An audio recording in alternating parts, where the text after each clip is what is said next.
WNBA just went absolutely crazy after Caitlin Clark announced she's leaving America, and now everyone's panicking. Like it's the end of the world, but let's be real, it's too late. Neither the fans nor Caitlin herself care anymore.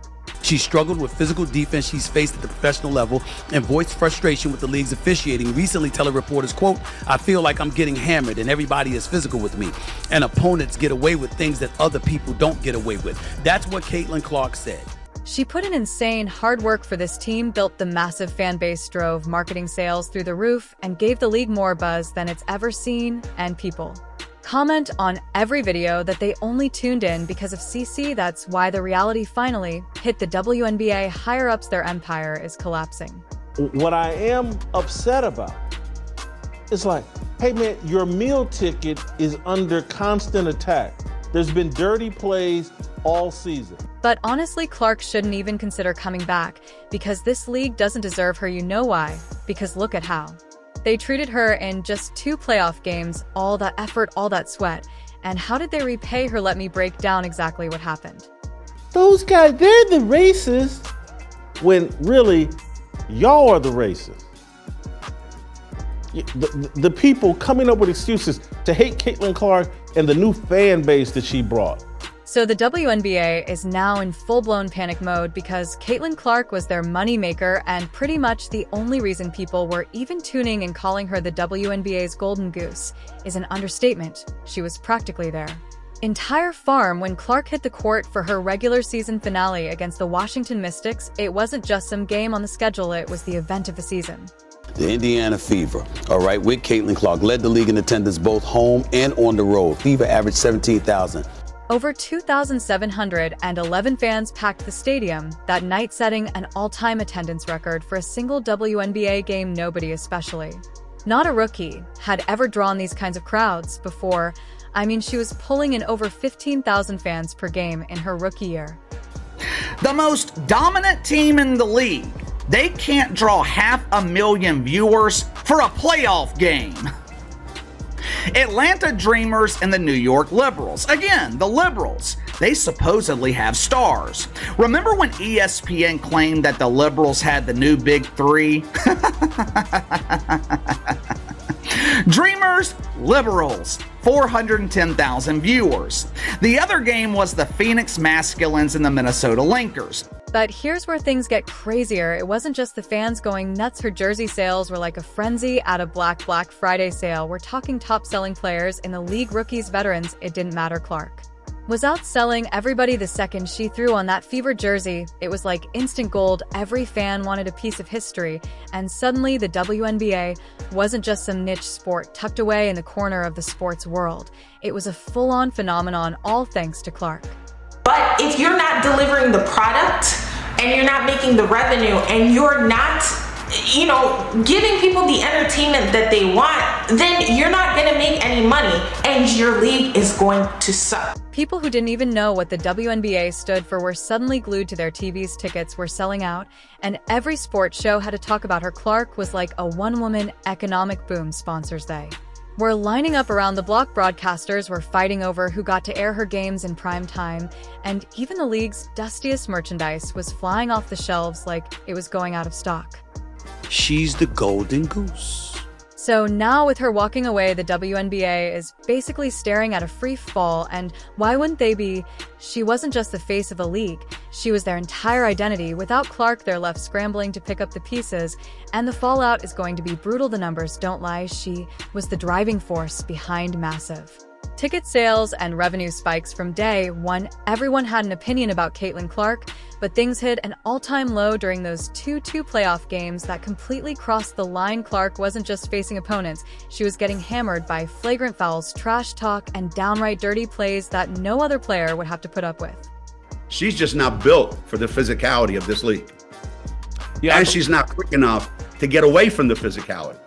And if you think it was just some minor squabbles, think again. These attacks were coming from some of the league's loudest voices. This wasn't your average on-court drama. It was a full-blown campaign to tear her down.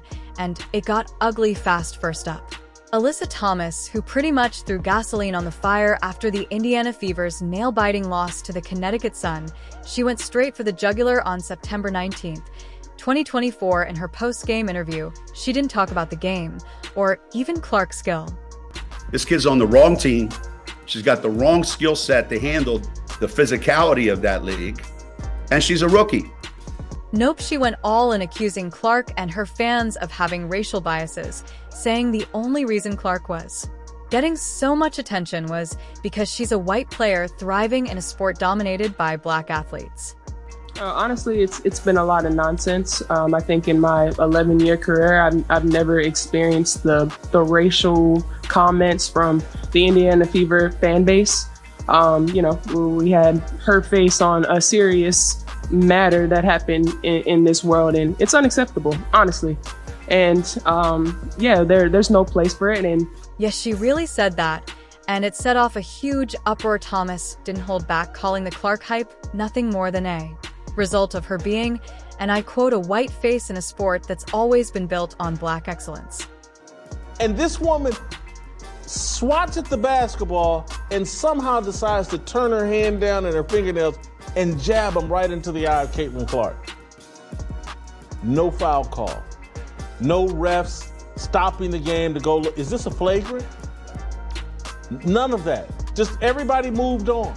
But if you thought it stopped at trash talking, oh no, it went straight to something far nastier. Just a game later, in the first round of the playoffs against the Connecticut Sun, things took a dark turn. Clark was on fire, lighting up the scoreboard with 26 points by the third quarter, when Day Carrington decided to take matters into her own hands. Literally during a fast break in the fourth quarter, Carrington, who'd been breathing down Clark's neck all game, made her move. Your biggest star, your meal ticket, the reason why you have relevancy, just got stabbed and assaulted and nothing. She didn't go for the ball, she went for Clark's face, jabbing her finger right into Clark's eye. This wasn't a casual poke, it was a vicious jab that left Clark temporarily blinded in one eye. The refs, they might as well have been statues. No foul, no whistle, no nothing. Clark staggered off, rubbing her eye and trying to shake it off. But did she sit out? Nope, she came right back, because that's what she does. She keeps fighting even when it feels like the league itself is looking the other way. What I am upset about is like, hey man, your meal ticket is under constant attack. There's been dirty plays all season. And just when you thought it couldn't get worse, along came Candace Carter in Game 2, September 23rd. 2024 turned into an all-out assault. Carter, known for being a bit extra with her physicality, wasn't just there to play defense. She was on a mission to break Clark, and she wasn't being subtle about it. Midway through the second quarter, she threw an elbow so hard into Clark's ribs that it left her doubled over, gasping for air. Caitlin Clark. Caitlin Clark's the wrong face for this league because her fans are so racist. Where have I heard this argument before? Oh, Donald Trump may be fine, but all the MAGA people, they're terrible. They're the deplorables. Fans saw it, commentators saw it, everyone saw it, except apparently the refs, who just acted like it was a normal play. But Carter wasn't done. Later in the fourth quarter, she practically body slammed Clark to the floor. It looked more like a linebacker tackle than a basketball play. And guess what? No foul, no call, just Clark picking herself up off the court, frustration all over her face. It was as if Carter had been handed a get-out-of-jail-free card for the entire game. She's got 14,000 followers. And it's really easy to ignore, and most people don't know who she is in the sports world. The only reason why people even know who she is because of Caitlin Clark. And she still only got 14,000 followers on Twitter. She doesn't have much of a brand. And while all of this was going down on the court, Clark was getting absolutely roasted off it by people who should have been talking about her historic rookie season, the loudest of them all, none other than Sheryl Swoopes. Just a day after the Fever were bounced from the playoffs, Swoopes didn't mince words. She didn't talk about Clark's skill or her record-breaking year. Because it's Caitlin Clark and she can't do that game. No, she went for the low blow, labeling Clark as the blonde, blue-eyed American that fans supposedly preferred, ignoring all of Clark's achievements. SWO pretty much implied that the only reason Clark was getting all this attention was because of her looks, not her talent. I'm simply saying the issue is about marketing versus basketball. The merits of playing basketball compared to the merits of bringing marketing into the equation to influence potential decisions. Never mind that Clark was outscoring and outplaying almost every veteran in the league swoops, made it all about race and image, twisting Clark's success into some stereotype that had nothing to do with her game. These weren't just petty comments or cheap shots, they were meant to tear Clark down, to undermine everything she'd built and make it look like she wasn't earning her place in the league. The hits weren't just physical, they were personal. They were meant to strip away any respect or legitimacy she'd gained to make it seem like her rise was all thanks to favoritism or bias.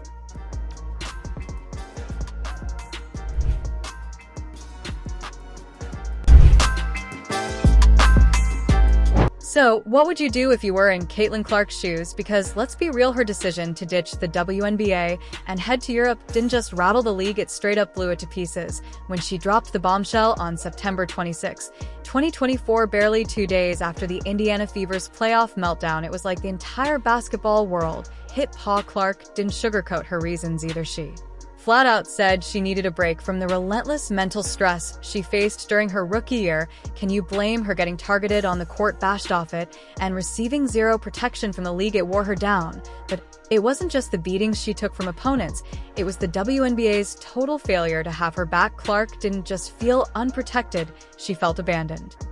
There were regular season games this season where Caitlin Clark drew more than 1.8 million viewers. However, I hope Kat Engelbert is ready for disappointment, because there's a hell of a lot more of it on the way.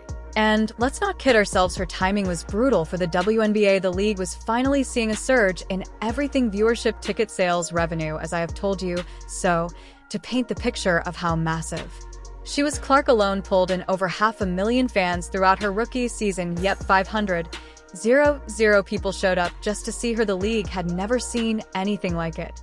Let's put this in its proper perspective. When I think about Caitlin Clark, the operative word that comes to my mind is gratitude. For the Fever, though, it's even bleaker. They're staring down the barrel of irrelevance again. Without Clark, those sellout games are going to look like high school scrimmages. Those sky-high secondary market prices about nosedive. The sponsors who are finally taking interest probably already packing their bags. Even local businesses that we seeing a boost from the game day crowds are going to feel the hit. Gainbridge Fieldhouse, which was electric every time Clark hit the floor, is going to go right back to being a ghost town.